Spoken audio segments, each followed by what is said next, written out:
Ladies and gentlemen, welcome to the Johngy podcast, without which life would be incomplete and have little or no meaning.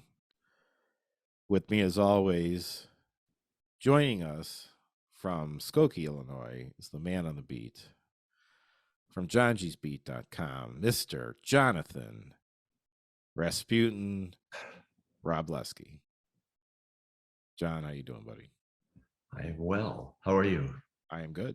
We're I on a roll. because I was feeling very theatrical today. Yeah, well, I don't want to know what that means.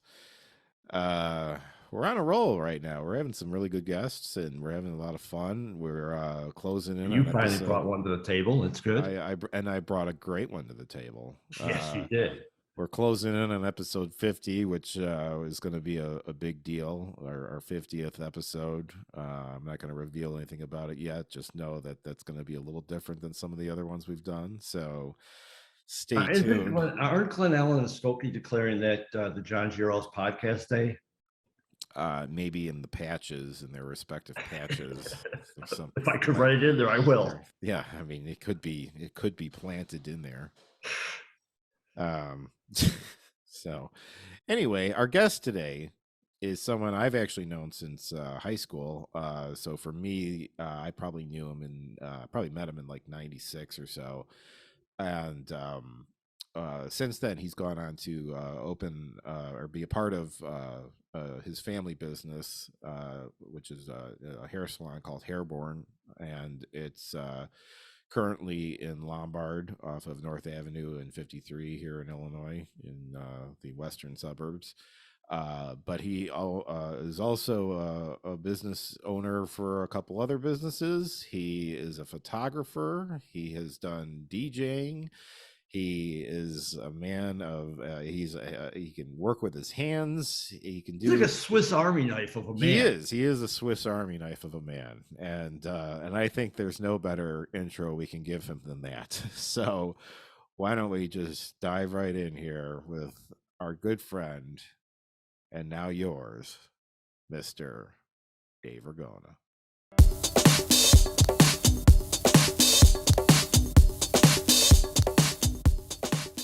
Everybody, welcome to the show. My good friend and my hairstylist, Mr. Dave Ragona. How are you doing, buddy? Doing great, man. What's going on? How are you, everybody? How's it going? Hey, Dave. Your hair looks fantastic.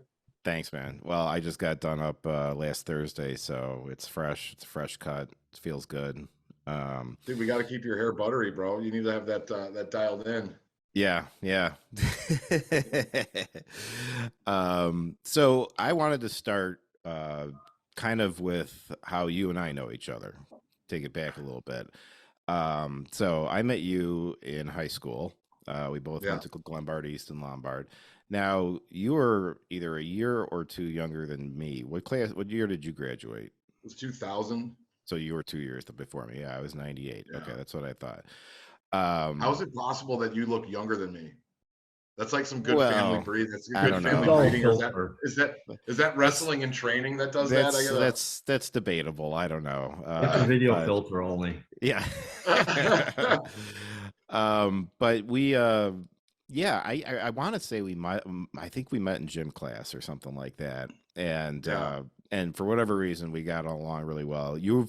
You are and have always been just a very positive, upbeat guy. And I remember around that time, I was like just really starting to get into working out and everything in the gym. And you were, for whatever reason, you were someone who was like real enthusiastic about it. And you were like, good for you, man. Like, dude, you look awesome. You know, like it was just like, oh yeah, you know, you were always so positive and complimentary. And I've never been able to, I've wanted to bring it up before when I've seen you. And then when I knew you were going to be on the show, I was like, no, I'm going to tell him there. But I want you to know that actually, like, I still remember that obviously to this day. And that meant a lot to me. It was really cool. Right like on, you were bro. just like, you were like, good for you, man. You know, get out there. Well, you turned into the beast that I know that you could turn into, man. You know what I'm saying? Dude, you know, it's weird. A lot of times, especially when you're in like the high school portion of everything, you know, a lot of people like really enjoy taking a lot of time to like rip people down. And usually people that rip people down are just people that don't want to dedicate the time to do whatever it is that they admire themselves typically. but it just sucks. I don't want to be like a suck human. You know what I mean? It's just like, Well, you never nice have sweet been, version. and you carry on in the same manner to this day. It means a lot to me, bro.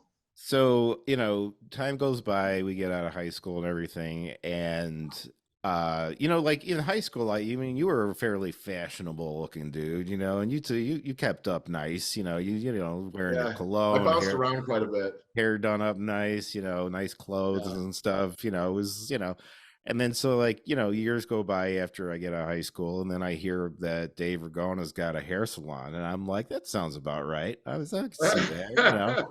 Oh yeah. And the original one that was in Villa Park, right off St. Mhm. Charles. Yeah, Yeah, it was in because Villa Park. when I was growing up, I used to go to Hair to Stay just down the road. Dude, hell Um, yeah. and but I remember hearing that's where it was, and I drive down there, on St. Charles, and I saw the sign, and I was like, oh, there it is, there he is. Now my Yeah, hell yeah. problem always was is that since like I was 15, I just cut my own hair. I just buzzed the sides, Yeah. did the top with a guard, and then just that was about it. And as time was going on and on, and you guys had more of an online presence, I'd see more and more stuff on there. I heard more about it from other people because we have a lot of mutual friends and stuff. Yeah. And it sounded really awesome. But I'm like, I have nothing to bring to them. So it was like I never got to do it. So flash forward like almost 20 years, and I finally one year, like a year and a half ago, decided to start growing my hair out, and actually got out to a certain point where I was just like, I don't know what to do with it. And like, I'm just making shit up now at this point, as far as Right. how I cut it and everything. And it was last Christmas, actually. It's been almost a year now, but it was last Christmas, and I was telling my brother, I was explaining to him the predicament I was in. I was like, yeah, I'm like, I don't know, and he's like, well, you got to get it styled. And I'm like, yeah, I guess I do. And I was like, well, I don't know. And I always wanted to go to Hairborn, but I never had anything to go with. And so Yeah. for Christmas, and I told my brother, I was like, you know what, that's what I'm going to do. I'm going to treat myself. I'm going to finally go get the Hairborn treatment and everything. That's what's up. And Well, you kept it. I remember you had flat tops. I've seen you in flat tops. I've seen you where it was like, maybe a 2 guard and then it was faded up on the sides. But dude, yeah. listen, bro, listen. If you were hitting that shit up yourself, bro, yeah, that ain't half bad, dude. That was like a pretty nice ass fade for you bending some ears around and trying to figure it out. You know what I mean? Thank you. Especially with a flat top, dude. Flat tops are tricky. That's not, I know I had a lot. I mean, there were some misses. Some weeks didn't go as well as others, but on the whole, I had a folding mirror thing in my bathroom, and I was able to check the back and stuff. So to get just all I had to do was get one even line going all the way around. If I got that part, the rest of it was easy. So. So for Christmas, my brother, I have a hard time sometimes hitting up my own beard, dude, and I do this shit for a living. I swear to God, I could see the left side of my face better than the right side. Yeah, Like, I don't do as well as the beard. Yeah, but I think part of it's the way it grows in too. When I'm trying to trim out like my sides and my beard, I don't know what it is. It started making, I'm like, dude, am I like blind on one fucking like what is going on here, bro? Like, I'll get my one side buttered up, my shit will look all tight, and I'm like, all right, that's what I'm talking about. I get to my right side, and I just like the whole it all falls apart, you know. So I think I kind of got it smooth. And what's funny is that I have like a hair shop, so I kind of look around sometimes. I'm like, don't I have people for this? But right. So my brother ended up getting me a gift certificate for Christmas last year, and he was like, here you go, you got like 3 haircuts at Hairborn, go there. And then I started going, and you shaped me up, and and I kept it long for a little while there and stuff. And then I decided around summertime to try to mix it up, and I brought in a picture. I was like, what do you think of this? And then you found something that worked more to my style and everything. But so I want to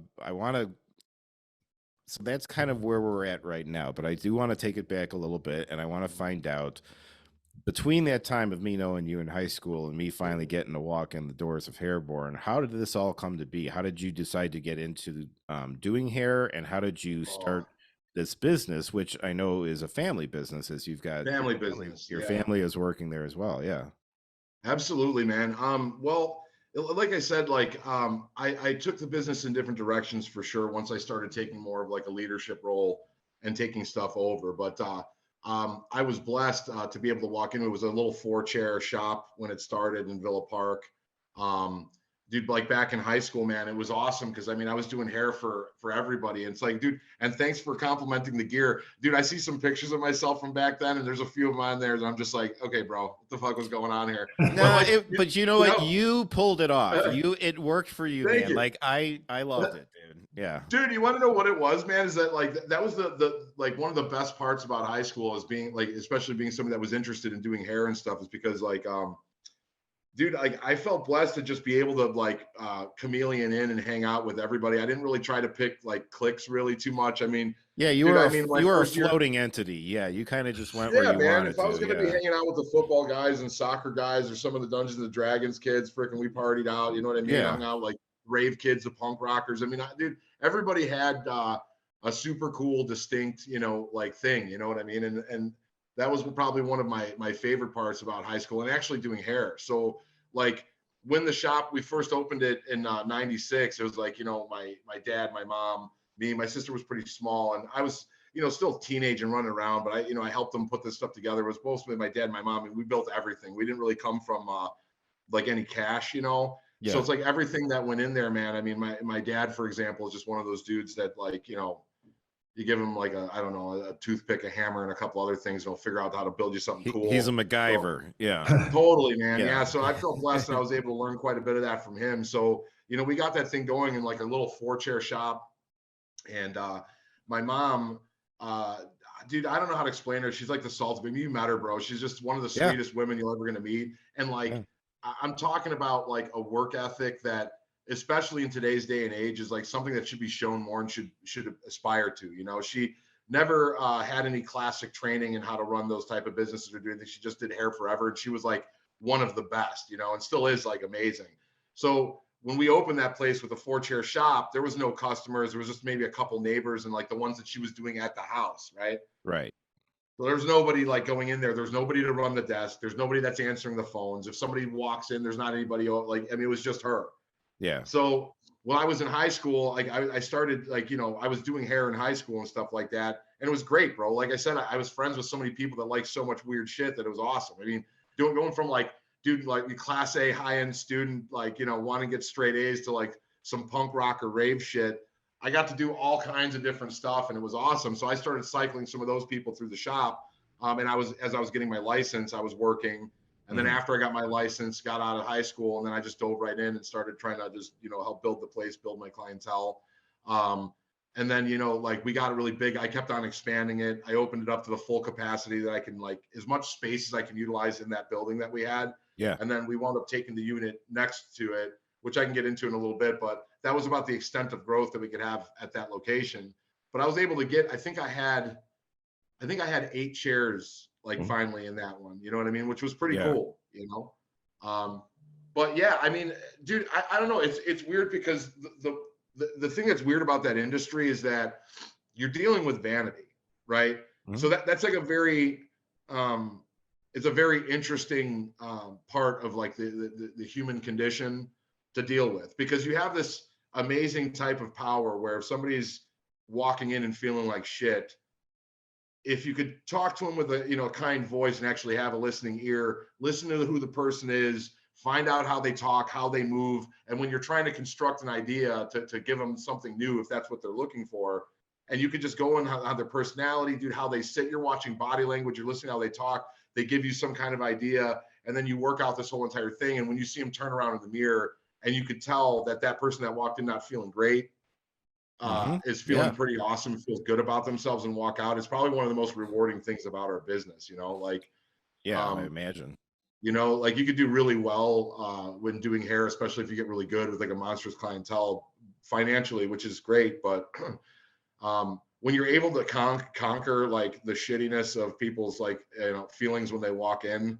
and have them leaving feeling good, having their head held up high. That's like, you know, that's where it's at, man. No, you know man, I mean? and I could speak to that. I mean, like I always walk out feeling better, having a fresh cut and everything, and you do feel good about yourself. You feel like you're, Yeah, you know, hell yeah, it's man. just, it's kind of Just like feeling sharp. it's like you feel a little renewed, and you're ready to go, and it's, start again. And it's Right. it's pretty. No, that's I'm glad to hear that, and I'm not surprised that's your attitude about it either. But Oh, thanks, man. Yeah, no, it's the best. It's probably one of the best parts of that whole thing. And like I said, for our high school career, when we were all tromping around together, dude, our school, man, East had such a killer variety of it just was very different diverse. people. Yeah, it was very It was diverse. very It was, diverse. Like, yeah, it was cool. Yeah. yeah, it was pretty cool that way. So I got a lot of opportunities to do like super odd stuff, to like, like fashion stuff, to like, Yeah. what the hell was the name of the guys in all the 80s movies that like wore the sweaters over the top and played tennis and shit? What do they call them? Yeah. Oh, like the preppies and stuff like Yuppies. that. It was preppy, but there was a word for it. Uh, Prebs? What was it? I don't remember. You know what I'm talking about, Yeah, though. I know got what to you do mean. those Yeah, classic like haircuts that had the nice part in the middle, but it Right. had that like wave. Yeah, like the Zach from Saved by the Bell type of thing. Exactly, Yes, bro. Just yeah. dial them up, a little bit of highlights. Yeah. So you ended up getting big enough that you ended up moving locations, and now you're in it's still Lombard, right? Yeah, it's Lombard. And- We were in Villa Park before, and now we're in Lombard. But yeah, And now- we went right. from like roughly like maybe a 1,200 square foot main floor shop, and then in that same building, we had an opportunity to grab the unit next to it, which I think was 900 square feet. But that one, at the time, my mom was also doing wigs and stuff.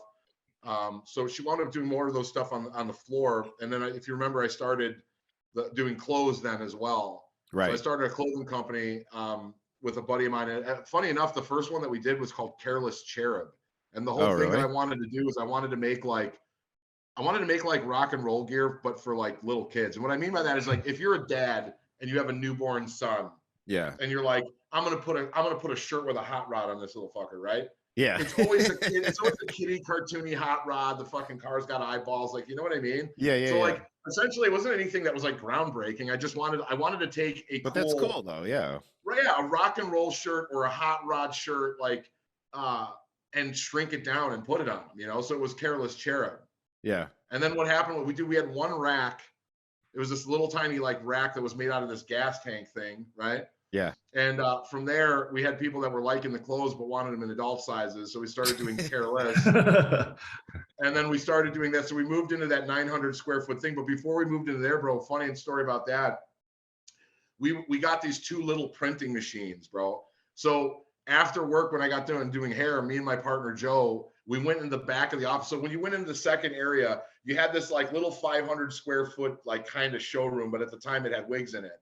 Then you went behind that and it was this little office. And behind that was this weird door that had kind of like a closet. And then it had another door to the side with the John in it.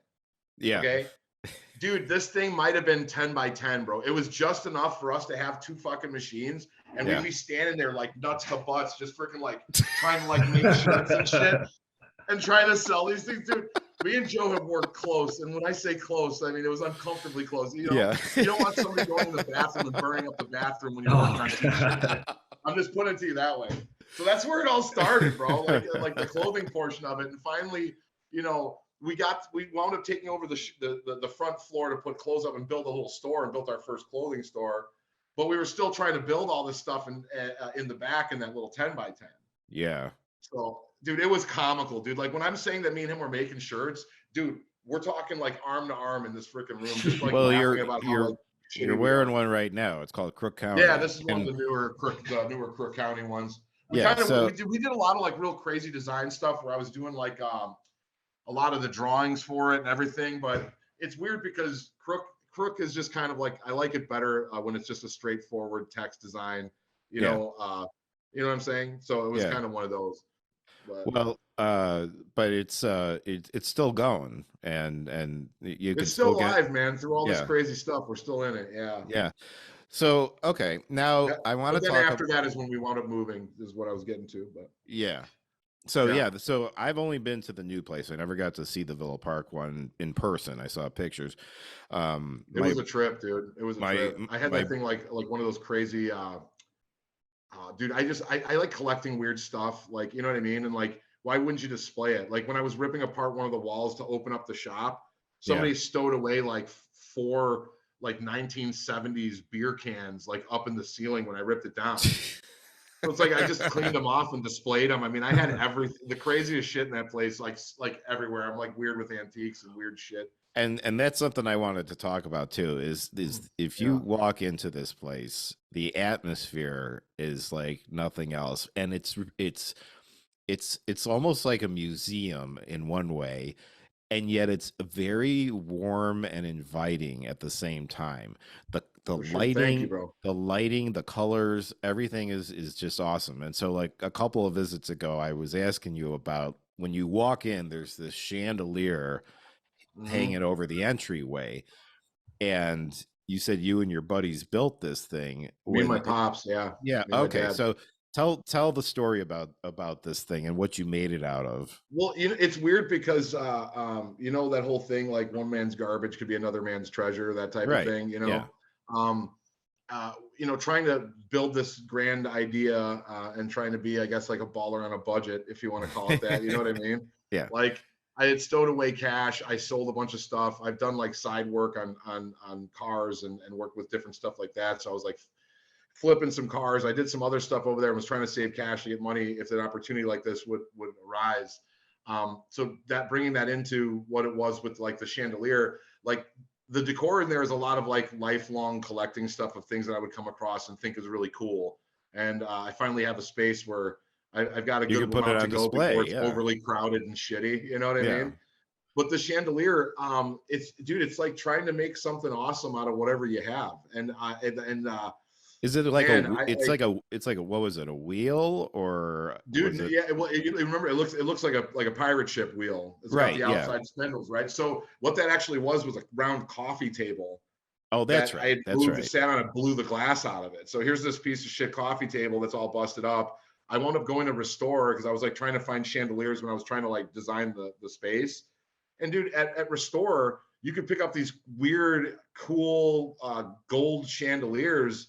Like, dude, okay, so it looks like a pirate ship wheel. You've got a main hub of chandeliers, and then you have like 8 of those chandeliers with the cylinders around them, right? And then you've got the spindles in the pirate ship. Dude, all those chandeliers that are hanging on that thing was like, I picked them up for $160. Okay. Yeah. It was a table with the glass blown out of it for the circle. My dad and me went and picked up spindles with some knobs on the end of it. We just freaking drilled it, assembled this whole thing, made it look like a pirate ship wheel, mounted all the chandeliers to it, and then rewired everything to go to make it like one big chandelier. Oh. So, you know what I mean? Well, we got to get a picture of that up here. I'll send it to you, man. Yeah, because it was the best polishing of a turd you've ever seen in your life. No, it was. It's because it's a shitty table. It was like the worst table. It was the table that if somebody gave you, you'd kind of want to throw it away, but you're like, oh, I could set something on it. I'll put it in the basement somewhere. Yeah, you know. Yeah, you know. No, but I just remember like I was just kind of sitting there in the chair one day, you know, waiting for a minute, and I just like was looking up, and I'm like, that's just like the wildest chandelier, man. I'm like, what the hell? Cool. I figured you had to have put it together yourself, but I'm like, even still, sure. I mean, it's very creative. You got a skeleton on a bicycle up on the ceiling somewhere. Yeah, I've been a huge fan of lowrider bicycles, man, and I just love them. Lowrider culture as a whole, I think, is one of the coolest things ever. Like the stuff those guys do to their cars and are able to make their cars do. And I've done a lot of stuff with like lowriders, but it was more like hot rod slam bagged, you know. So it's like airbag. You roll up and hit a switch, and your thing will pancake on the ground, and you look like a badass. But these are the dudes that can actually hop and do all the cool shit. I never got there, but like in that culture, like the lowrider bicycles was my favorite. I finally found one that was pretty awesome. I didn't assemble that one. There was a pretty weird story with that one. How do you get all that stuff up on the ceiling, man? I mean, dude, making sure I strap it up, dude. I don't have the luck to be like putting it up there without being sure. You know what I mean? Seriously. We have like freaking pirate ship wheels and cholo skeletons falling out of the sky, just crushing people's heads. Yeah. No. Yeah. So even beyond all of this, I mean, you're a very multifaceted and very talented guy. I mean, like you certainly have an artistic side to you. There's no doubt about that you get to express not only through like making that chandelier, but obviously through doing hair. You said that you've done drawing before and things like that. You've done music before as well, right? Yeah, I used to DJ, man. Actually, that was a lot of fun. I love that. That was probably one of the greatest times ever. I started getting into music production a little bit, but I was getting a lot of gigs playing music, And that was a blast. Dude, I got to play at all kinds of places that like I can't believe I still got to play for. I got to play at Crowbar. I think I played there like I don't know, almost maybe 10 times. I think I got to play there for 2 New Year's parties right after Mix and Mark. So it was weird when you're playing that thing. Like Crowbar Chicago is like still to this day the coolest place in the city that ever was for music, man. It was like this industrial style nightclub. If any of you guys have ever been there, just incredible. And it's weird because like Mark played peak hour, okay? So that would be like 12 to 1 to 1:32 if he was feeling squirrely and wanted to keep going. And then I would play from whenever he got done. So let's say he decided he was done at 1:30. I'd play him from 1:30 until 4:30.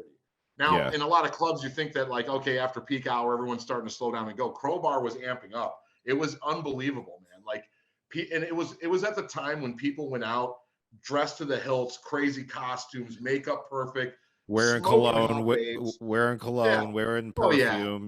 But the best part of it, brothers, okay, the best part of it is that when they went into that place, okay, the inhibition, okay, of looks was fucking right out the window, bro. I mean, they went there to sweat and get down and dance and have fun. I mean, people would just be walking out of that place looking tore up, and they had the night of their lives. You know? That's awesome. But dude, one of the funniest things ever is that I like whenever I was DJing, I got like a decent amount of success getting to play at all these clubs downtown and doing this shit. The funny part of it is that I didn't keep the same DJ name for very long. I was just going to ask you, what was your handle? Yeah, what was? Oh, bro, dude, I switched it all the time because I thought it was hilarious to see it on the flyers. Yeah. Dude, so, listen to me. One of my DJ names, okay, was Beanbag Jenkins, okay? And bro, if you can imagine being in this crow's nest in front of like 3,000 people, it's cram-packed, and the lighting guy's next to you and the lights are going off, they got these Jumbotron screens, and you're sitting here, you're mixing and people are jumping, and all of a sudden you see Beanbag Jenkins, like I'm like the name like floating on the Jumbotron screen like this. It was ridiculous. It was so stupid, but it was so fun, man. I did Dick Cottonwood, Cranberry Jerry, Cranberry Jerry. my name backwards. At Energy Nightclub, Zoolander had come out, and I thought it'd be funny to go as DJ Inca. What the hell was the name?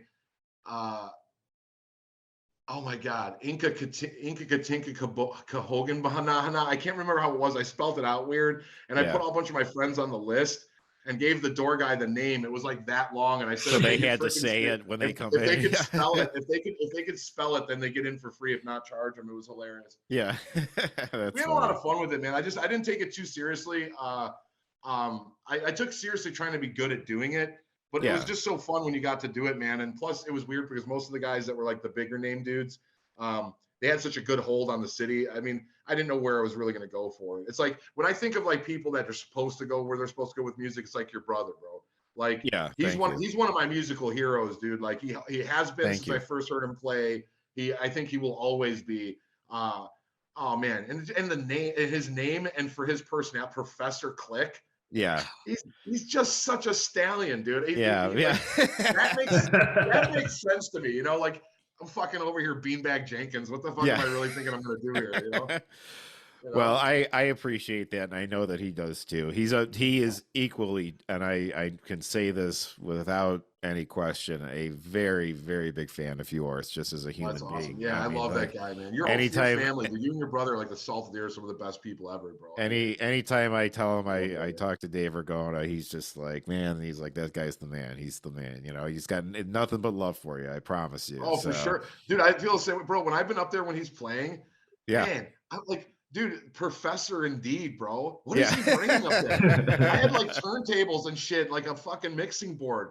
He's got panels and freaking keyboards, freaking buttons, loopers, like all this other stuff. And he's doing all this crazy shit.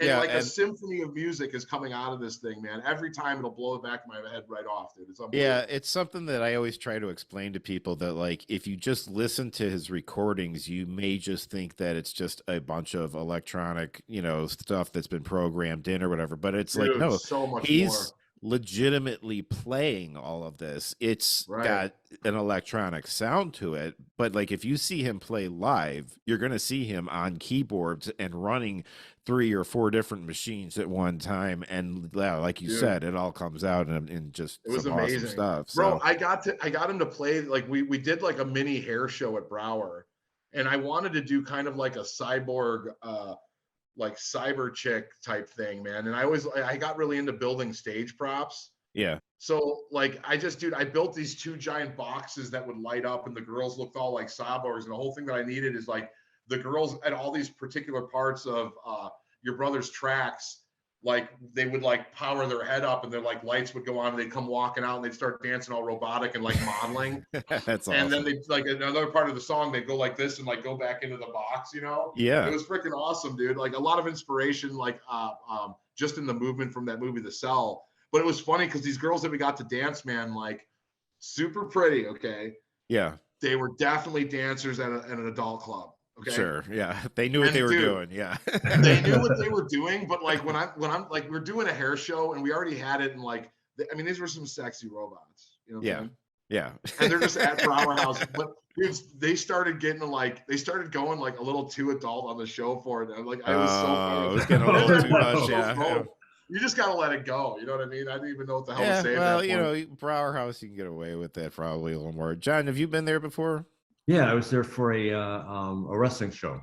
Yeah, they give they get some wrestling shows going through there. A lot of midget, a lot of midget wrestling goes through there. No, I was there maybe like 3 or 4 months ago. I know they got a lot of midget wrestling.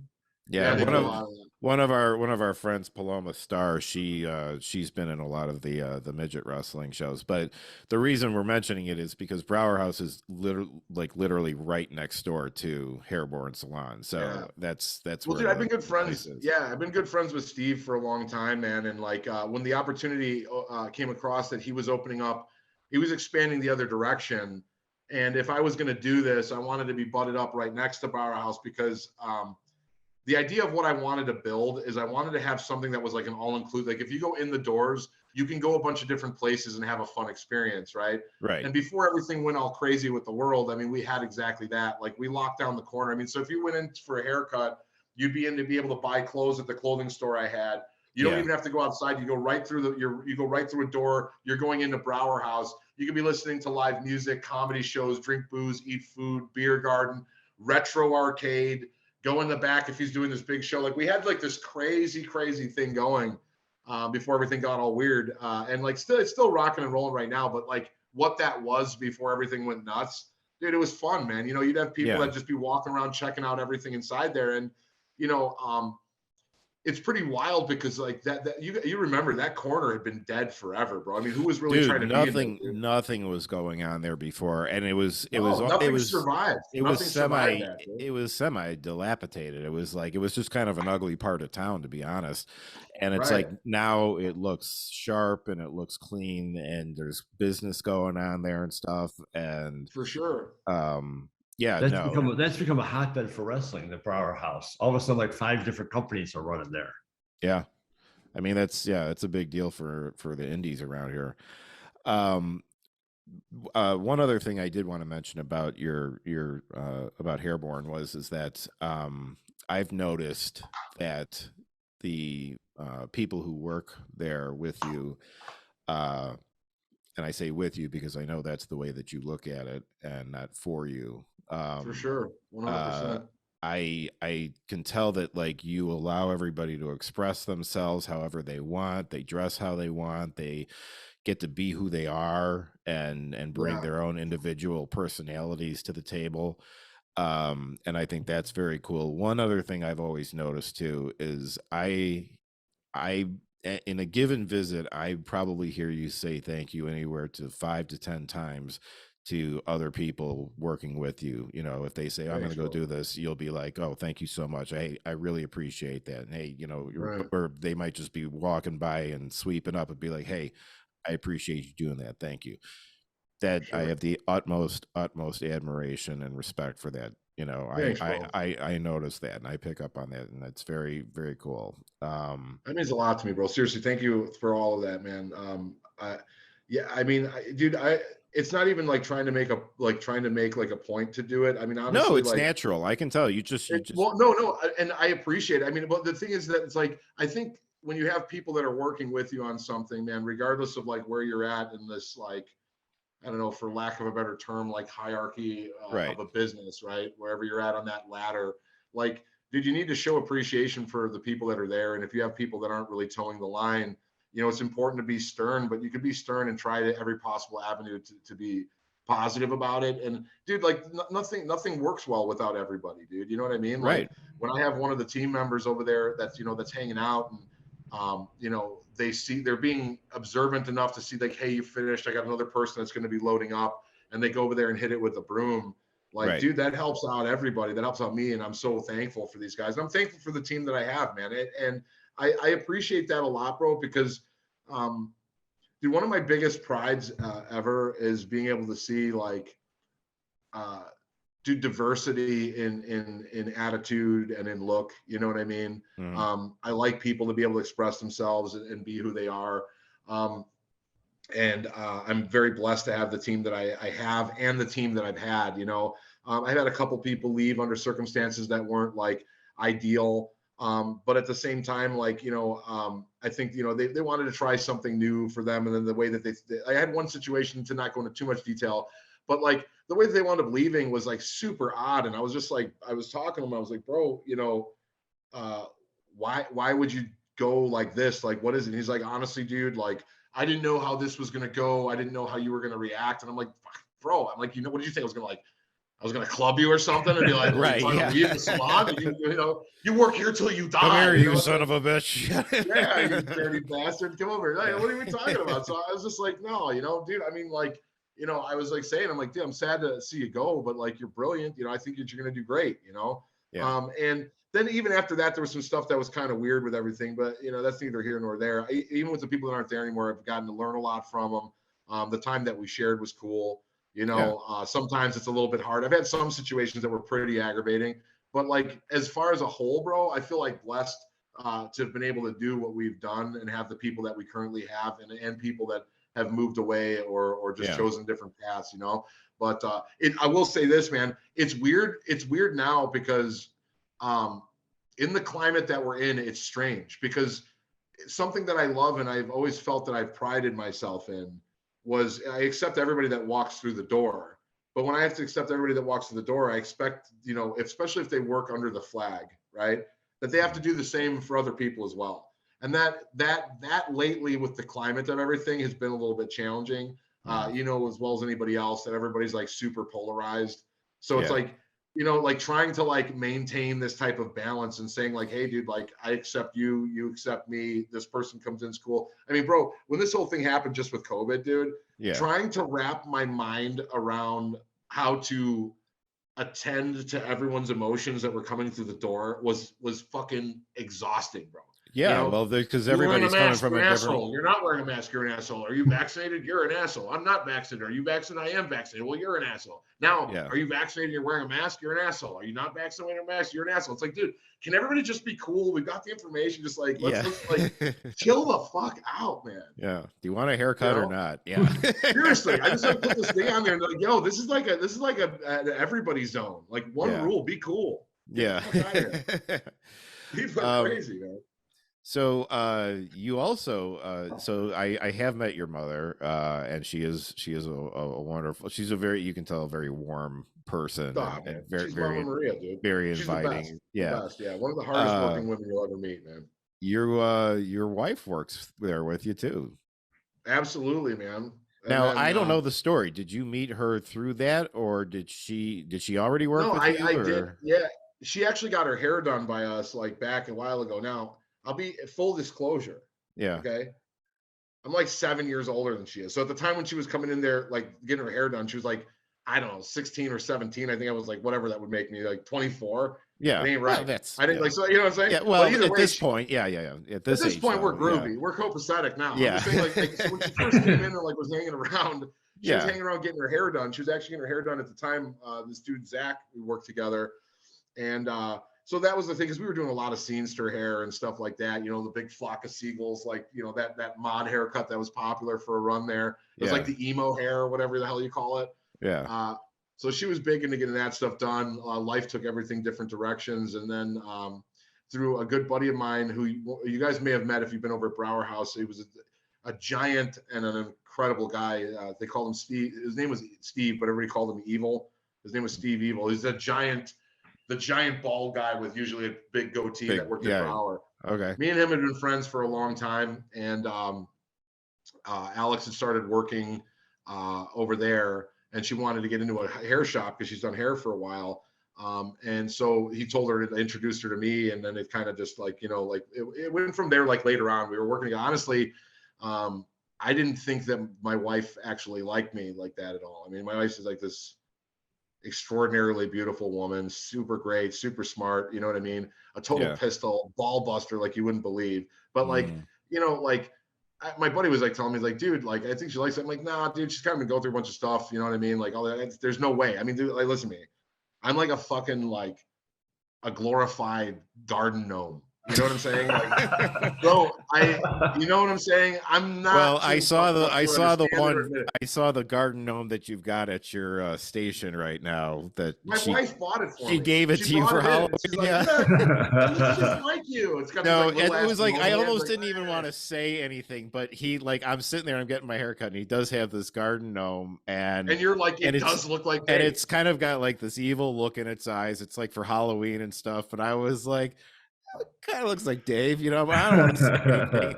And then he was telling me, he's like, yeah, my wife got it for me because she thought it looked like me. I was seriously, bro. I mean, listen to me. Do you know how fucked up Halloween has been for me? Okay? Listen, I don't have options, man. I don't have options. I either get garden gnome or I get like, you know, some warrior dwarf. That's the costumes that I get. I give you like Gimli or whatever from Lord of the Rings. That's like pretty much the two options that I get. And other than that, it's like, you know.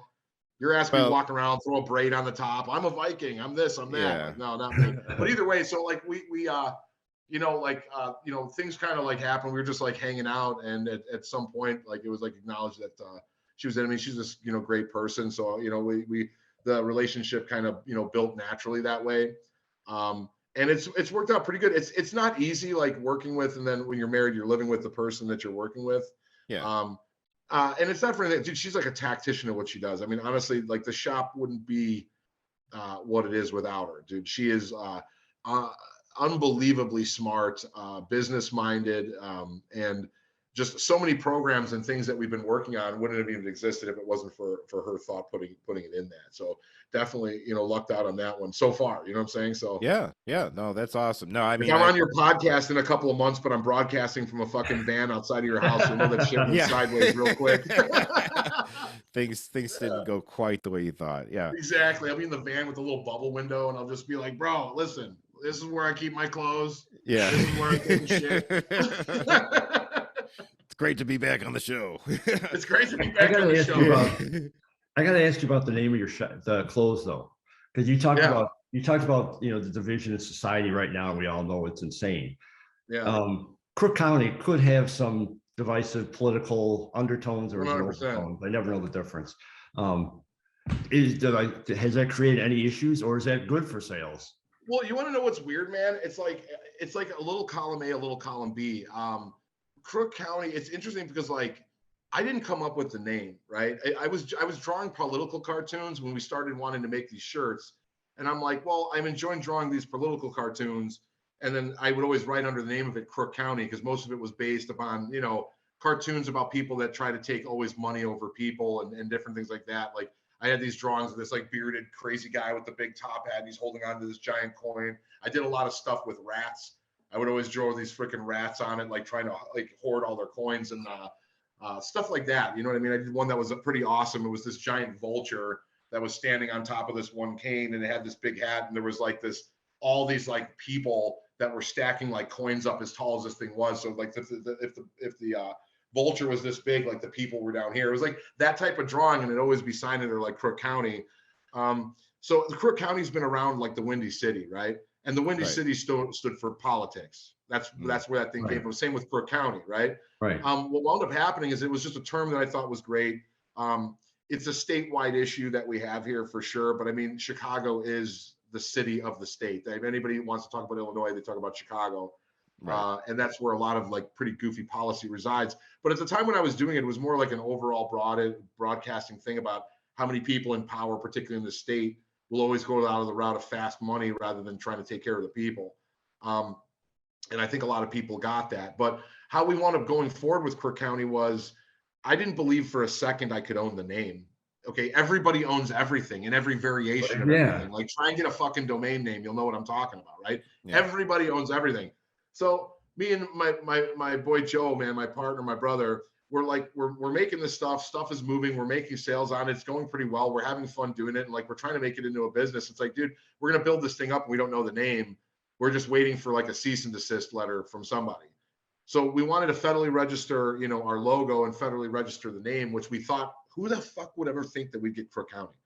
Okay. Yeah. We send this thing out for Crook County. Nobody owns the name. One person had it and let it lapse. Maybe they didn't do anything with it or it didn't work, but nobody owned it.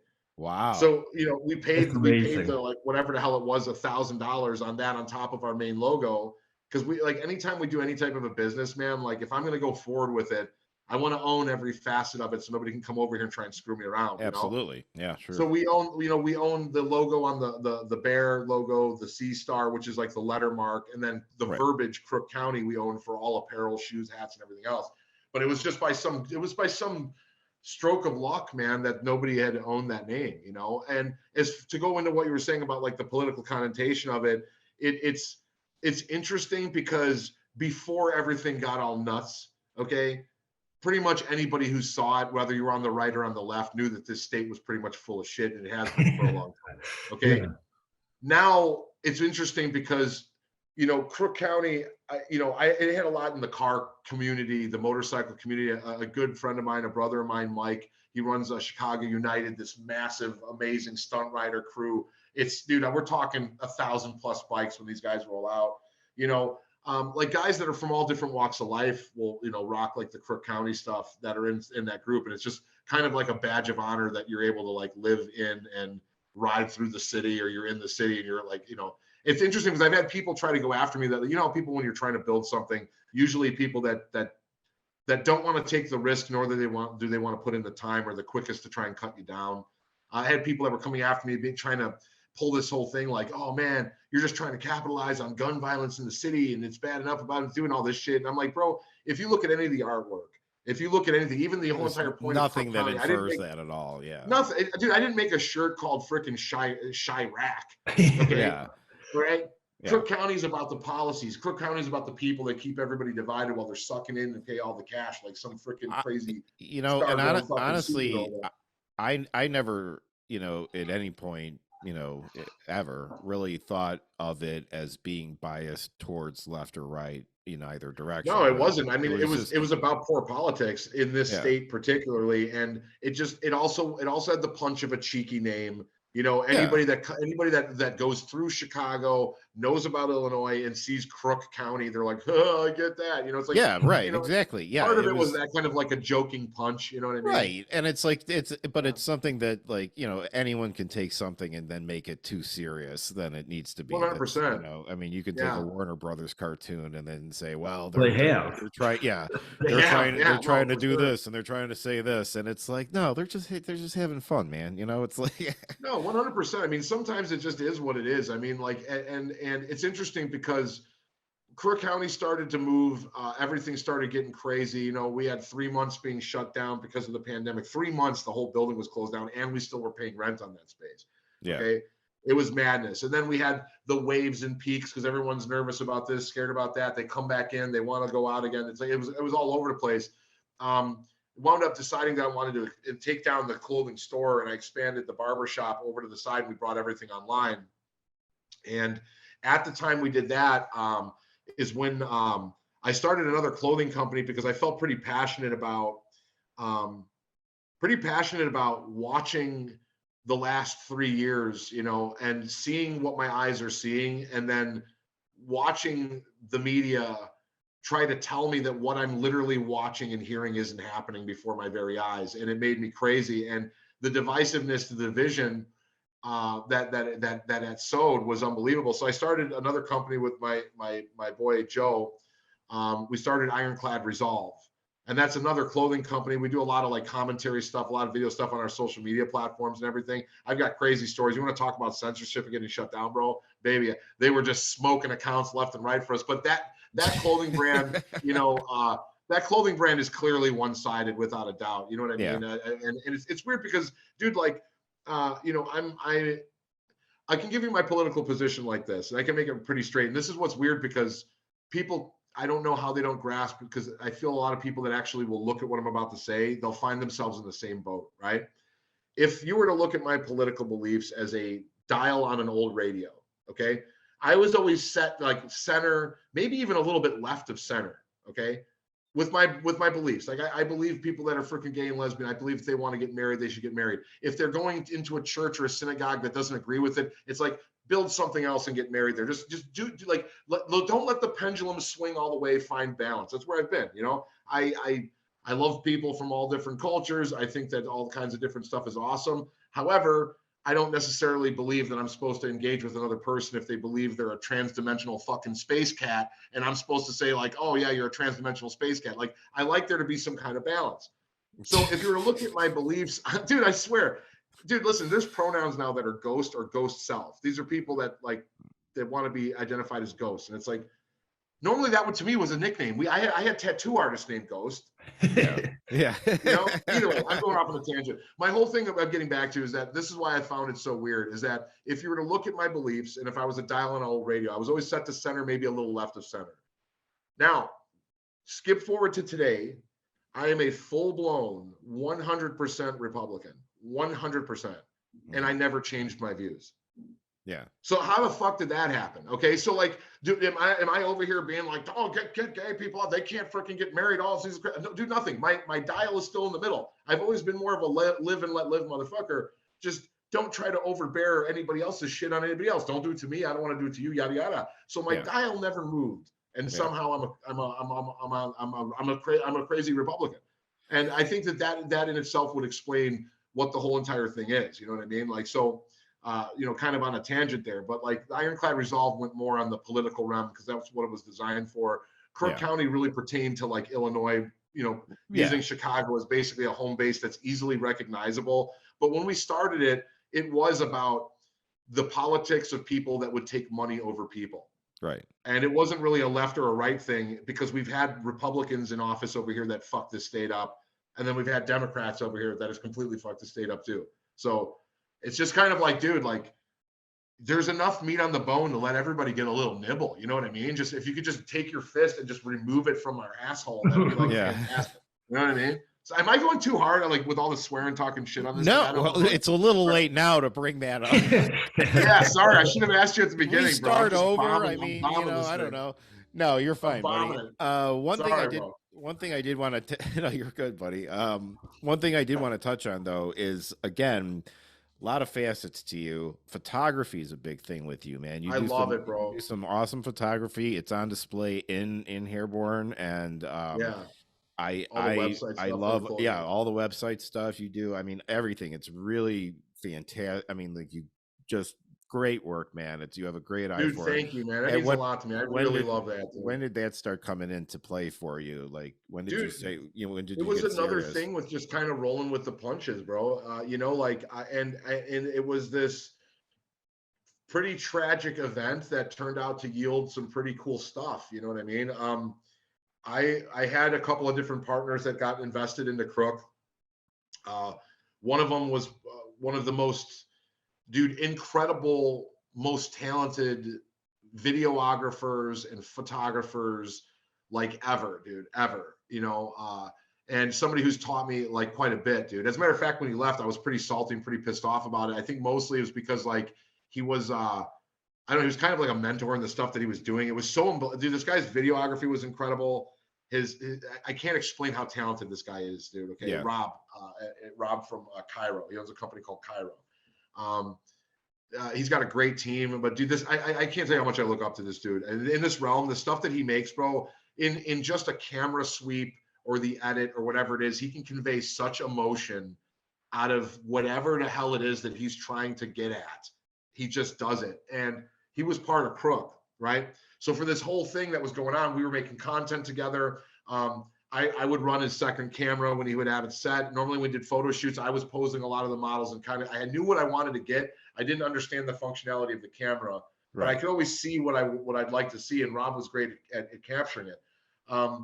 And we were doing all this stuff, dude. Our video content, I did this whole series called Respect Earned. Okay. Mm-hmm. And if you guys ever have a chance to, it's up on YouTube for Crook County Respect Earned. I think we did like 4 or 5 videos.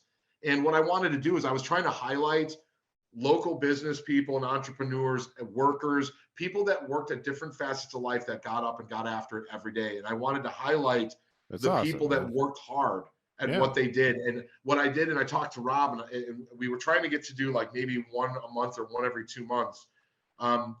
I'd be able to get Rob with me. I'd interview the person and kind of talk to him. You'd have Rob shots of their business, of them. I cannot wait for you guys to watch these videos. You'll know what I'm talking about.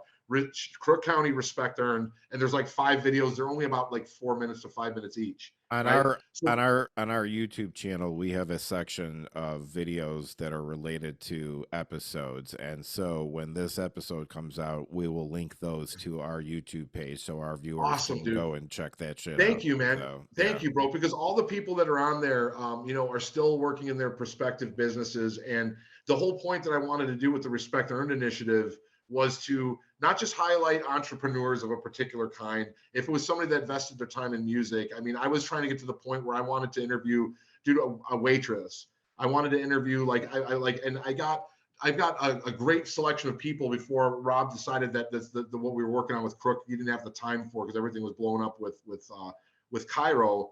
And he had other opportunities that presented themselves, you know what I mean? So that took a big blow. But before we got to that point, dude, it was cool because I wanted to be able to utilize this stuff to use the tools that I'm now getting with Crook to try and help other people who are struggling to get their name and their brand out there. Yeah. Or just to highlight what a person is. Like, the person that's doing their best job when they're serving like a drink is important, man.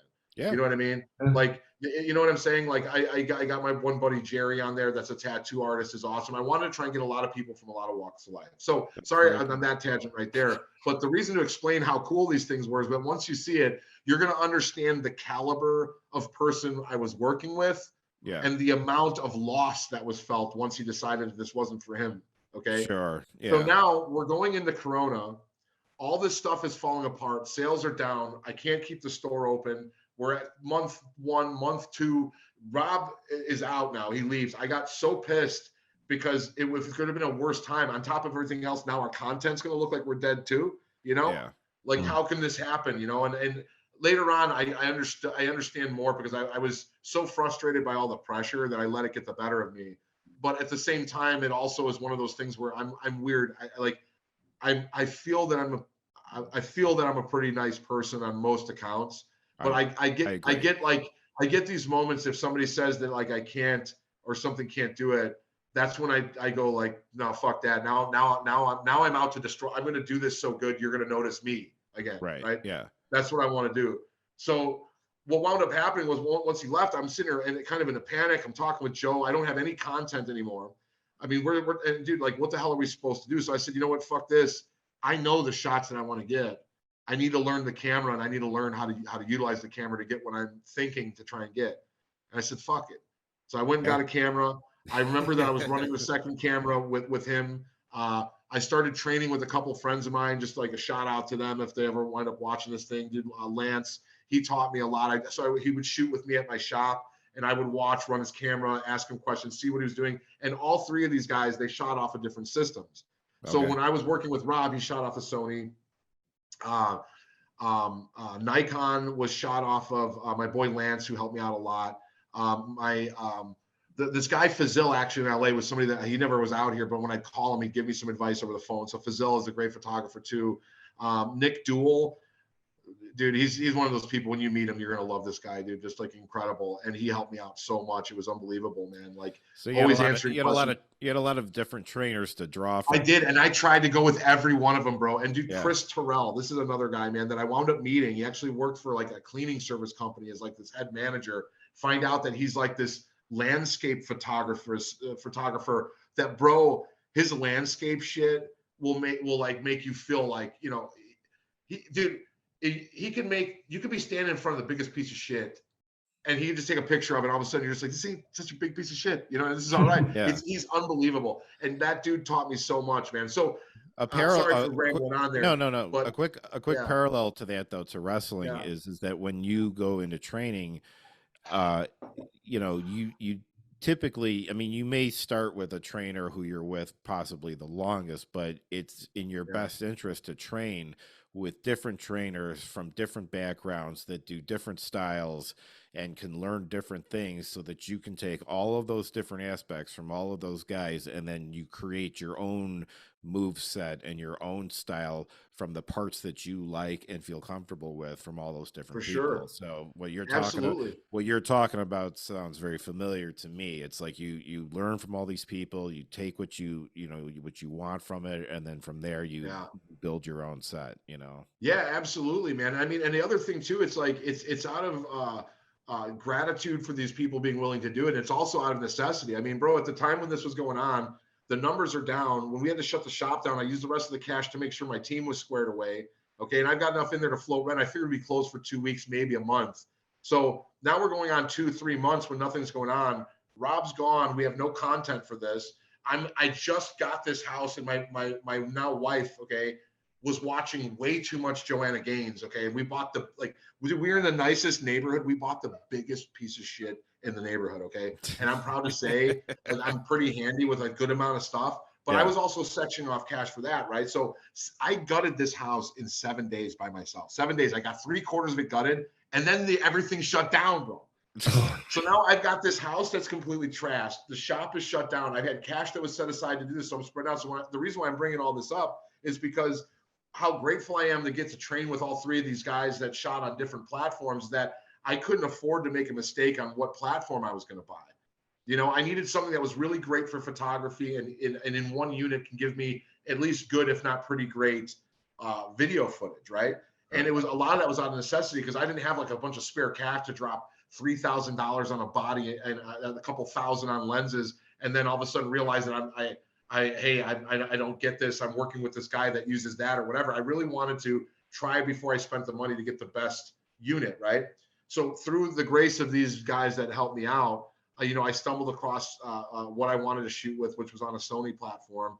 And there were so many facets to getting to work with 3 people because just understanding how camera functionality works that goes across all 3 platforms was great. And then once I zeroed in on what I really wanted, it helped me out a lot. So that was a huge story over somebody asked me. I apologize for rambling on. I talk like an asshole, but No, like, fine. I mean, dude, it was interesting because bro, like that was the thing that was really cool about it. And dude, lo and behold, that it was so stressful, dude. I'm going on photo shoots finally. I'm starting to get a little bit of the functionality of the camera. I know what I want to see, and I just keep firing away and trying to get it. And you know, for me, I was really good at moving stationary lights to get the lighting exactly where I wanted because I didn't know how to work with like flash photography yet.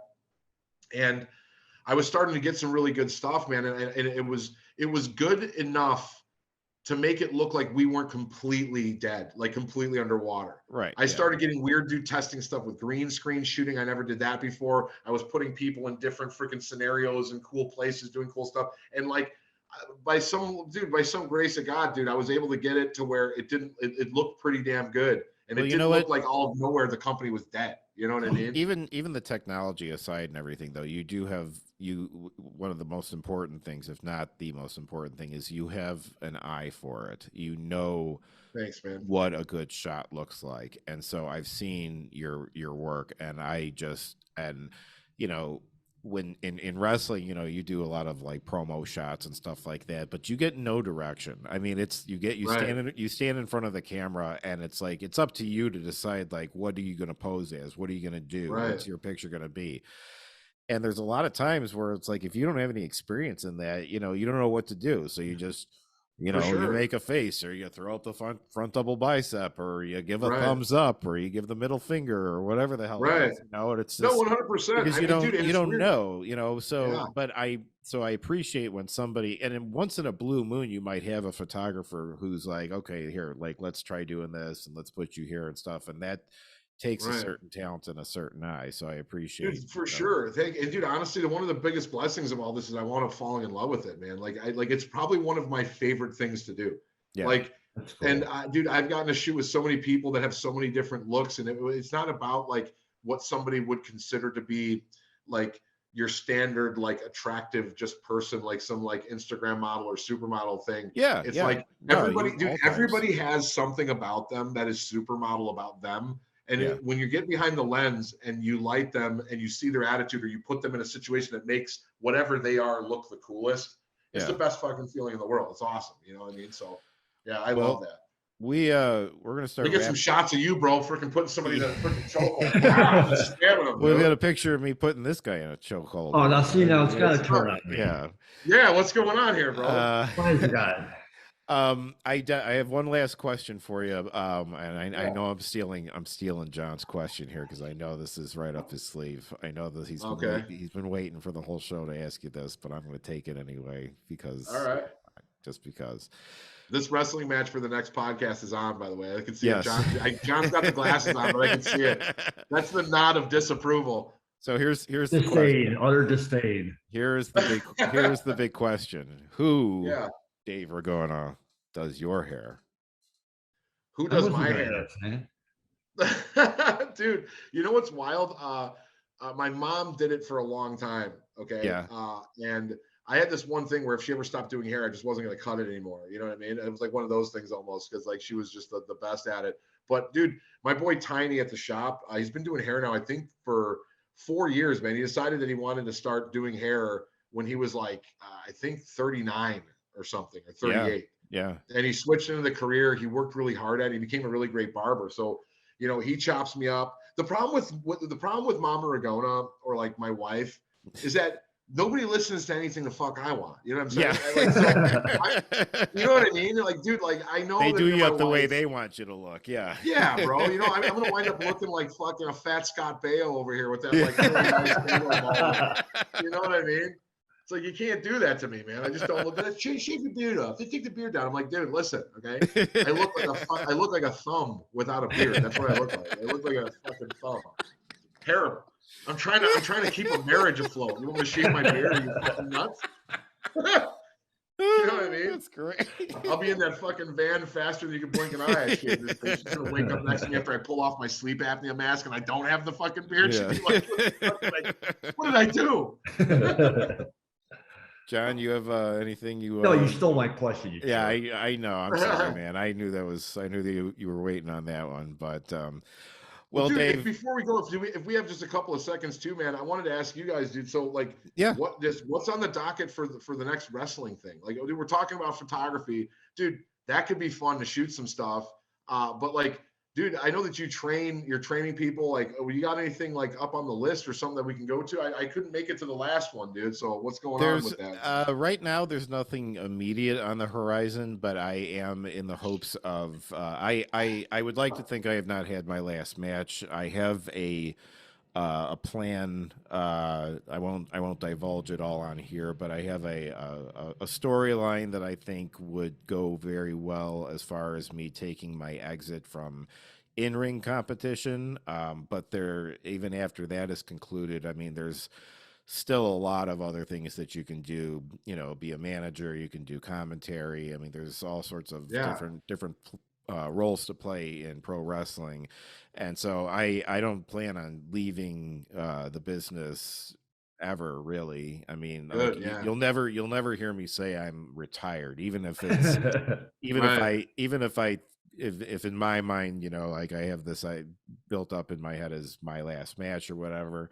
It's just you never say never, and everyone who says they retire ends up saying it 2 more times. You know, it's like yeah. So I will never say I'm retired, and I do still have some hopes. And it's funny because a client and I were talking about this earlier because they were asking me about why I stopped doing competitive bodybuilding, and that was because I at that point was doing pro wrestling, and you can't diet and train for a bodybuilding show and still be able to perform in the ring the same way. You don't have you don't have the same level of energy. You're on a completely different type of workout routine and schedule and stuff. So I backed away from that. The thing is that if I ever wanted to get back into bodybuilding again, I can do that at a later age. I could do that in my 50s or something and still do it. But if I'm going to do the in-ring exit, I need to do that soon because my body is only going to last so much longer for that. Because you got to remember it's not easy. that, well, I mean, as old as I am, everyone else in the ring are like 18, 20 years old, hopped up on Red Bulls. You know, it's like I'm out there like trying to keep up with them and stuff. So, but dude, no, they got those like rubber band, like the freaking just super elastic rubber band tendons too, man. Like when we're 18, it's if I ever make it upstairs, I'm gonna ask God, what the fuck? You know what I'm saying? I want to ask him. I want, like, why can't we have like vampire rules where you just keep getting stronger and cooler the older you are until you've had enough, and then you walk out in the sun and fucking explode. Well, like, when I've been in recent practices and stuff, I mean, like, the majority of the people there, they're I mean, like, at best they're maybe 24 or 28. I think 28 might be like the oldest person in the class. I mean, and that's still, at least 15 some years younger than me. So but yeah, no, you haven't seen the last of me in the ring. I will definitely let you know the next time I'm going to be. If you can come out and shoot it, we would love. If there's anything talking about retirement on there from just the ring side, I need to go. I need to. Oh be no, there, I'll if it's. Oh, we'll know if he's retiring. We'll know. Yeah, I'll let you know. It's on. I'll let you know. Well, Dave, thank you so much, man. You've been a delight. I knew you would be. Yeah, I've been wanting to get you on the show, and I love you too, man. I love you. My brother loves you, and I know so many other people do. I admire you for so many reasons, just who you are as a person, your ability to share that with the world through both who you are and through your art in all the various capacities. And it's just been a real pleasure to get to share you with the rest of the world today. So thanks for being here with us, man. Thanks for your time. We appreciate it. Yeah, dude, big time. Dude, John, it's so good to meet you, man. And like, you guys, thank you for having me on here, dude. It's been great just to talk with you and shoot the shit. But, there's tons of people out there I think are far more interesting than me. So the opportunity, man, I appreciate a lot, dude. So thank you guys so much. No, man. Hell yeah. It was a blast, man. All right, buddy. Cool. I'll see you in a few weeks, man. All right. I love you, brother. I'll talk to you guys later. Take care. Later.